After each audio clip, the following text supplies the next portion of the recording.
Hello, everyone, and welcome to another episode of Respecting the Beer. My name is Gary Arndt. With me, as usual, is Allison McCoy, Bobby Fleshman of McFleshman's Brewing Company. And we've been talking about business a little bit, but today I want to zoom in on what might be the most important part of it, and that is marketing and promotion. You can build all your fermenters and make the best beer in the world, but the fact is, if nobody knows about it, you're not going to sell any.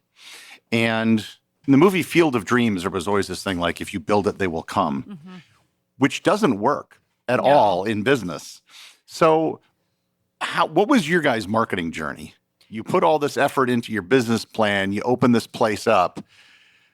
It's funny you should ask that question because we had a vision, which was, you know, that movie Field of Dreams, that if you build it, they will come. Turns out that fails. When we started writing the plan, there were 2,000 breweries. There are now 10,000. Yeah, we were like, we don't need to advertise. People will just know that we are open. And oh my God, we were so stupid. Wow. That's all. Oh, no. As a podcaster, I knew this right. Having been through this many times, I realized right away, it's like, you can have the best thing in the world, but maybe people will eventually discover it, but it's going to be very slow. Yeah. And at some point, you have to spend money to bring people in to make money. Yeah. We had an employee, Stephanie Harvey. Oh, she was is so incredible. She has since been did our branding and marketing. Grabbed and by she another said brewery. this to me all the time. Oh, and I think before we had Stephanie, we didn't really have anyone that had a marketing background. We have one of our, it's weird to say workers. He's staff, Alex Schultz. What an artist. He's such an artist. He's a designer. So he can do like the labels and the designs and stuff, but he's not necessarily an artist that like comes up with the pictures. He's an artist. He is. Call it what you will. But in terms of like the marketing part of getting your brand out there, we hired Stephanie. I don't want to say on accident. I mean, she was a fan of ours. And actually, I made an offer a week before COVID hit. And then we reformatted her job. We crossed paths kind of accidentally because she was doing some mural work for the Trout Museum, and we had some doors that they were like, "Hey, the Trout Museum has a class, and do you want to have a mural put on it?" And we're like, "Great!" So if you look outside of both the back door and the side door that goes up to the Prohibition Room, there are these really nice murals. And it's like, "Oh, that's fun!" And it was Stephanie, and she's like, "Oh, hey guys, I like your beer, by the way." And we just got to talking to her. And if you go anywhere in craft beer in Northeast Wisconsin, you're going to meet Stephanie Harvey. She's everywhere. She sells for Still Make. We hired her. Of course, then COVID hits. But then she just kind of took over, and she showed us that we had no idea what marketing was. Because she just all of a sudden started to market us. And we were like, oh, that's how that works. Oh, because we are science nerds who do beer stuff. We don't necessarily do stuff. And I want to say, as academics, you've done a pretty good job with the business. Well, that's fair. It's kind of a backward compliment. I know. But I think that was probably the marketing is the biggest. If I could go back and start over and slap the shit out of Allison back then, I would have be like, embrace a marketing person earlier than you did. Running joke between me and Stephanie was cursive font. Because there was a time where I tried to give her some feedback on a label. And Stephanie was given an opportunity to go to a bigger brewery. She's now at Still Make Brewing Company in Green Bay, who could really use her skills because we were like, we have so much to do. And Brad's also from a marketing background, so they really are driving a big brand there. I've kind of taken over where Stephanie left off, and it's kind of put together, and we're trying to hire someone to come in and help us now. But we now know what we didn't know. Not to say that we know what we don't know. Hold up, we still don't know a lot. Yeah, but we know we don't know it. That's the difference. So you have known unknowns, not unknown unknowns. Right, exactly. Wait, what are we? I don't know what we're talking about. And so I think that, but Gary, as you said, it's very slow if you do the build it and they will come approach. But now I think that we've got, especially that the gates are back open, COVID is over-ish, and people are coming back out. Like so many more people know who we are. I mean, I think we're up to 7,000 followers on social media. Well, on Facebook at least. That's all the old people. Yeah, that's all of us. Well, and our brand is not necessarily conducive to the 21-year-olds. Give them some credit. I think there's a pocket in the middle that missed us, but they're catching back up. That's fair. That's because mom and dad are here. But I think we are seeing that growth. but it's very slow. So what do you guys do a lot in terms of events taking place in bigger community events? There are things you do here to bring people in the door. What are some of the more successful things that you've done that help marketing and help, bring in foot traffic? I think there's two kinds of foot traffic. There's the foot traffic of I'm just going to come once a year. We have a lot of folks that come just for Mile of Music, and we spend about write that down. 3 or 4 months planning for Mile of Music. In fact, our first Mile of Music planning session is coming up in a couple weeks.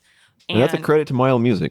That's their And event. just so everyone knows, this is an event that's held in the city. Yeah. There are musicians that are scheduled up and down the main street here in Appleton, Wisconsin. It's a big event. Hundreds of thousands of people show up. Yeah. Ian Thompson and Dave Willems are behind. Oh, and several those others. two are brilliant behind it. And having been here, this is your biggest day of the year. Yep. It's every business that participates. It's Thursday and through even those Friday, who don't. or through Thursday through Sunday, the first weekend in August. And we it's- actually we start Wednesday, so it's Wednesday through Sunday here. Yeah, that's trial mile. It's That's trial what we call mile. it. But it's all hand on for our staff. It's all hands on deck. I mean, we probably sell 4 hours of sleep a night. maybe if we're lucky. that. But the kill shot at the end is how many kegs we go through.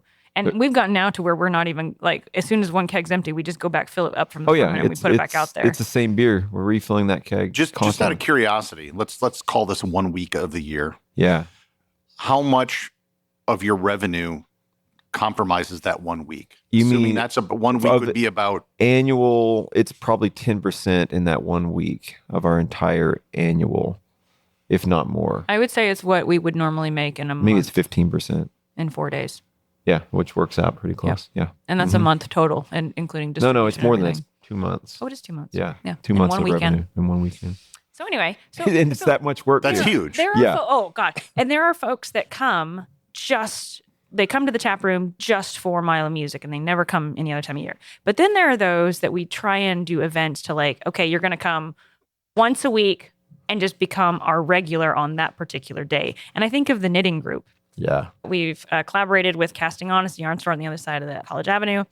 Great group, dear friend of mine, or friends of mine who own it. We have this thick group called Hanks and Hops on Sundays from 1 to 3. Bring your knitting, and for every 4 Hanks and Hops, you get a free pint. And there's a little punch card. Basically, it's just a little knitting circle. A bunch of folks knit or crochet, craft of some sort, and drink their craft beer. But it's actually that group has saved our Sundays. It's a slow build, but these kinds of groups are huge to the bottom line. And then we've and to the got brand. Appleton Historical Society will do some stuff here. We've got the Pollinablers. So we've got those kinds of groups. So those are like the smaller events. I mean, they're very small, and they're almost like not necessarily private events, but they're ones that we like to foster in addition to like the big Mile of Music or Oktoberfest types of days. Yeah, and Lagerfest comes up. We do a Lagerfest. We shut our street down in front of our brewery the first Saturday every year of October, and to get that event out. It's really good for the brand. I don't think bottom line it's sort of a net zero affair, but it's a really good marketing stunt for us, and it's not just a stunt. We believe in it, but it gets our name out there. Yeah, We got it's some really good breweries, and this is what's great about Lagerfest. I have brewers reaching out to us to be involved that didn't get an invite, and if you're a brewer, you know why that's weird, because we get asked 3 times a week to do a beer fest, and we're running from those emails. We don't want to deal with any more of those. So it's a compliment, I think, to the event itself being a brewer's type of beer fest. And And the I'm other thing, proud of that. it's the time of the season where it's around the big Oktoberfest, but for Appleton also has a very large Oktoberfest where there's 200,000 people who all go downtown and they shut lot down the of street. people. And it's a lot of people, but it's mostly sponsored by some larger brewing establishments. And The those event are, itself does a lot for the community. that's true. Oh, they raise so much Yeah. money for charity. The beer not side, dogging that. we're kind of on the other side of the beer side because we have the right wholesaler, but it's a tough one to get involved with. Yeah. But in if you want to come and enjoy an Oktoberfest experience that's more kind of trying a bunch of different types of lager beers, Oktoberfest is not going to be what you want. So we'll hold change ours that. a week later. Yeah. So Mile of Music, Oktoberfest, these are community things that you just happen to piggyback on because of your location. Yeah. You're right near the main street here. Yeah. Lagerfest is your own thing. That's Yes. something you Yes. run. Yeah. What was the impetus behind creating that? Because of Because you sell tickets to it. Yep. And so it's what, $50 a ticket, I think. $50 gets Yeah, we got a you VIP and we have different options. Yeah, and at this point, you can check out our website for it. But at this point, it's like I think it's about $50. Gets you a big beer stein, and infinite beer to fill in said stein from all 20 different breweries. Yeah, and these are not. I mean, we make sure it's called Fox Valley Lager Fest, so it better have the Fox Valley Brewers there. So they're there. Everyone in Appleton and Neenah, they're all here. But then I wanted to bring some rock stars from across the state, and we even went to Chicago this year. We got Dovetail, and if people are in the beer world, they know what that name means. Dovetail said yes? Yeah, it's the top lager brewery in the United States. Is going to be there this year, and we got seriously, they have the number. Oh no, my eye roll wasn't that they are not good. My eye roll was just like, oh my god, I remember we went and had a meeting with Dovetail, and so we go to their brewing facility, and this is I when can't According remember his started name. 2 years ago. Dan, yeah, and he just they were looking at the barrel room that they have, and there are these things. What are the wood things that hold The up chocks. The chocks? I'm looking at. Oh my god! Just a side story. I'm just gonna take Yeah. over. So Bobby's like, look at those chalks, and he reaches over and he's like, oh my god, yeah. And they're like both looking at this type of wood thing. It looks like a weird wood wedge, and It's got he's very like, specific angles. how did you get that angle? And then they are talking in the weirdest code about these barrels, and I just kind of started to back away because there was some. I asked if I could steal one so I could copy it. It was Yeah. proprietary. You wouldn't believe a double miter would be this interesting, but it was. Anyway. You're right. I would not believe that. Why is that interesting? But now we use it. We balance these But to barrels say 3 and 4 that high. the amount It's of crazy. love and Yeah. care that goes into a McFleshman's beer goes into a Dovetail beer. Oh Yeah. my gosh! So all this It to was say is we incredible have to see some this really place. sexy breweries coming, and it's getting better every year. And we got the reason we did it to bring in the best lagers and the best brewers, and to get our name out there, but also because we think Appleton's Oktoberfest needs a compliment. If that's going to be what it is with a bunch of cover and bands we make and it stuff. fun. I mean, we have we put our beers on a cart last year, and we had a bell, and we would They bring out your dead bell. Yeah, we pretty much had this like beer parade every time we like presented a beer, and then we had a stein holding contest. It was lots of fun. Costume contest if it was in your best dirndl or lederhosen. The energy's pretty good. And in a world where craft beer is kind of down and beer fests are kind of down, I think our energy's pretty good on this event. It's actually increasing. And you literally will reserve the entire street. Yeah, we in shut the front. street down, and we could outgrow it at some point, hopefully. And if we do, that comes with its own challenges. But it would be awesome to hold it in a park with a lot of green trees and stuff. We have some ideas. Jones Park down the street, and then River View is another spot that could hold it. Anyway, these are some nice places that are close to us. We could expand into and make it more of a, I don't know, feel more German in some ways because you'll have the trees and the grass and the benches. And the breweries that come here, do you charge them, or is it just an invitation? They're free to. we pay them. You pay them. We Heck pay. yeah. So the ticket buys you a stein and infinite beer, but your ticket cost, or what we do with the ticket money, is we then pay each brewer however many kegs of beer that they bring. We then pay them for that. Yeah, And so that's how that's normally where your beer fest ticket goes. And so that's why it's pretty much a break even deal. once in a while you see a beer fest where you either have to pay or you get nothing. And there's not much reason to do those sorts of festivals. And I guess really we normally don't make anything because we're out all of the planning and coordination and all of that. No, yeah, this is a branding event. Yeah.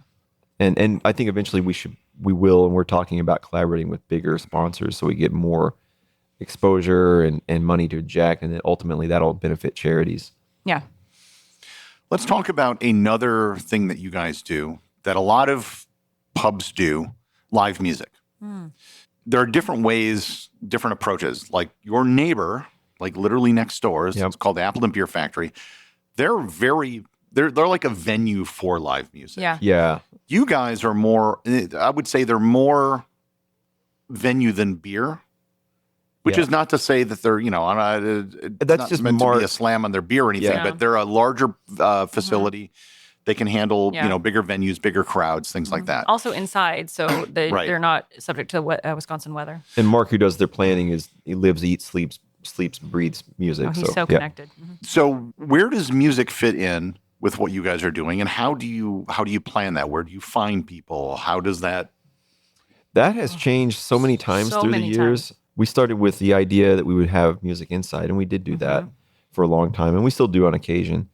And for a while, we had a woman work with us, Jess Grimm, who was really great in connecting us with all sorts of music. And she focused She helped us get on on our feet after COVID. Yeah. And so she worked with getting basically like weekly music shows. And her husband And- is Ian, who works with Mile Music. Yeah. it's a So big they were tie-in. very well Yeah. connected and they taught us a lot. But there's only so much. What we found was that if you had these large shows, if you just have beer, a lot of folks will come for the music, but they might not necessarily like beer. They wouldn't necessarily be our patrons anyway, which is fine. But then they Worse, we've had people show up with beer and drink it yeah, and watch the and show then- for free. Like this. So it's taken us a while to navigate what fits best while, our brand is beer, not music. As you say, where Appleton Beer Factory has really embraced kind of, they call themselves also Appleton Music Factory, Yeah. kind of tangentially. And so I think that we've started to figure out that rather than having weekly music shows, we're going to have like a few shows in the summer months kind of leading up to Mile of Music that's kind of specialized in either Every like 3 weeks or every so. 3 Yeah. weeks or so, not necessarily really big shows, but ones that we try and advertise for when we do have them booked. Although we do have 2 ticketed shows for the first time. We're putting our toe in the water there. That's where you can fund bigger acts when you start doing ticketed. Yeah. Because Yeah. it's and that's been a real challenge. And I'm normally one sitting at the table saying, I absolutely do not want any ticketed shows at this place because you can't call yourself a public house and then If you charge restricted. an entry fee, essentially. And that ties into construction because we're building this upstairs hop deck and so on. And we can start to isolate locations for Right. people to be if they're ticketed and it doesn't interfere with the everyday. But because we've got a really great relationship with a music sponsor, so we've sponsored with Air Wisconsin to sponsor our summer music series, we're actually able to have both ticketed shows and free shows. So some of our music will be, I don't even know the days. I should have the days in front of me. We should carry those. Look at our yeah. website, which is probably not there because I'm behind on posting things there too. The hats you have to wear. Anyway, but we have 2 ticketed shows this year that are going to be slightly bigger. This show is about branding. So I want to ask you something that you just brought up, your partnership with Air Wisconsin, because this seems to have opened a bunch of doors for you. Yeah. Explain how that came about and what you're doing with them. That was all Bobby. Well, so Rob is the CEO of the company of Air Wisconsin, and Rob, his favorite beer is Tall Mass, so we're kindred spirits there. This is our English IPA. And these are just cast. conversations that you just started talking to him in the pub one day. Well, he was walking out the door one day, and he spun around. And he says, "I have an idea." And he sat down. And he said, "Oh, did he ask to do a beer together?" I think yeah, because they were rebranding their company. They had a new they were a new collaborator, and they were repainting their planes, and they wanted to do a big rollout. Their flagship plane is called El Guapo, and he wanted to do a beer to celebrate that, and it just happened to sync up with Cinco de Mayo. So that is obvious. We're doing a Mexican lager, so we made it, and they promoted it, and they've got a big marketing hand. And they're based in Milwaukee as much as they are in Appleton. They're kind of all over the place, and they operate. What they do is they operate these small planes from the big airports to the smaller airports all over the Midwest. Fast forward a year, and they come here every couple of weeks, months. I don't know how often, but they do a lot of events in the room that we're recording outside. They have 3,000 people, I think, in their network, and that's gotten our name out in different areas. That beer itself, whether or not it's related to Air Wisconsin, is now being poured where the Brewers play baseball in Milwaukee, and looks like we're getting into their box in Lambeau. So we're starting to get through a crack in that dam at Lambeau, and that gets us on at 1919. So let's talk about the plane a little bit. Yeah. This is airplane N471ZW is the call letters of this airplane. It's known as El Guapo, and apparently there's something about this plane that when people in Air Wisconsin get to fly the plane and or work on the plane, there's just an absolute love affair with that particular plane. They love it. absolutely love this plane. And it was Yeah. built in Mexico, and so they're like this. So it's nicknamed El Guapo. And we have a dark version of the same. And we have had so many pilots come in and they're like, I flew El Guapo. Do you have it on tap? They're so excited. Or I'm only here for an hour. I'm here to get a case of this. So we have Yeah. employee discount for all those people. And Anyway, so it's quite, I really love how much they love this plane. oh yeah. And one of these days I want to get on the damn thing because I'm like, this will be fun. Like, Oh, what's the that's big the deal? other thing. I'm working to get it on to American Airlines now, our beer. So it's opening up these through by way of this channel. There's a whole lot of stuff here behind the scenes. Let's just say that they've done a lot for us, and what we're doing for them, I'm hoping we're doing them justice by putting their name behind our stage and sharing that branding of all of our music that we do here and the way we roll it out. I think that Rob has bought into our brand for sure. This seems to have been something that just kind of occurred organically. We didn't seek this one out. But it seems to have worked really well. El Guapo, I don't know the numbers, but it seems to sell pretty well here. I think so. Summertime for sure. Yeah. And we also have a dark version. Las Noches. It's gotten you into places that would otherwise, I would think, would be rather difficult for a small brewery to get into. Yeah. You know, for a beer in Wisconsin to get into American Family Field or Lambeau Field is absolutely pretty hard. Big feather in your cap. Yeah. Are there any other opportunities for doing co-branded or co-marketing things with other larger companies? Wow. I don't know, larger company listening. Why don't you give us a call on the page?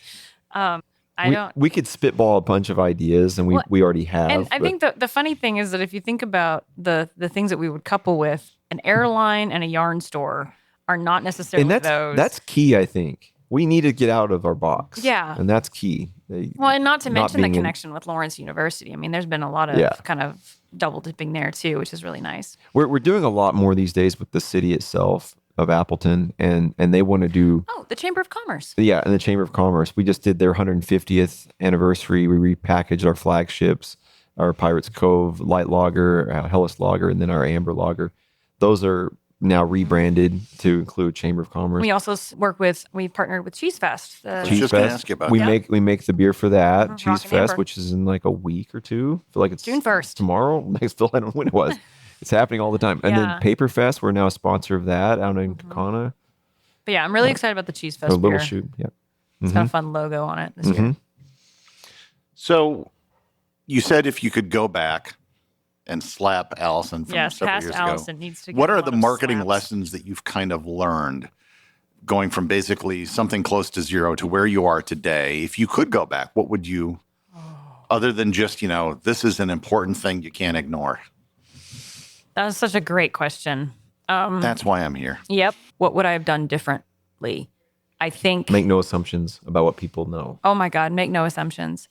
I would spend a lot more time on our website, making it user-friendly. Our first couple websites were just awful, but making it easy to get the information people need, as well as just have a strategy. I mean, and this is what's happening right now, is that we are rather short-staffed in our marketing department, which is me at the moment.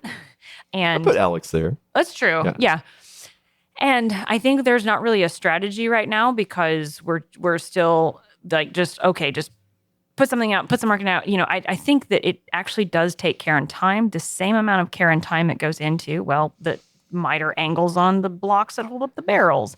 And there's the recipes and how do we know which beers we're going to put out on our menu. There's actually quite a bit of thought that goes into that based on season, based on demand. Yeah. I think the same amount of thought and care should go into a marketing strategy. Yeah, exactly. As opposed to just shoot from the hip and just go with it. I'm glad you pointed that out, though. The brewing schedule has shifted over these last several years. Getting a handle on that, you got to brew 6 months ahead. You got to be ahead of all of this stuff. There's so many reasons. We didn't think that way before. We're way better at that now. And that sets us up well for our marketing and production to knock it out of the park. All right. Well, that wraps up another episode of Respecting the Beer. Make sure to subscribe to the show and check out the Facebook group and Patreon page to receive updates about future episodes.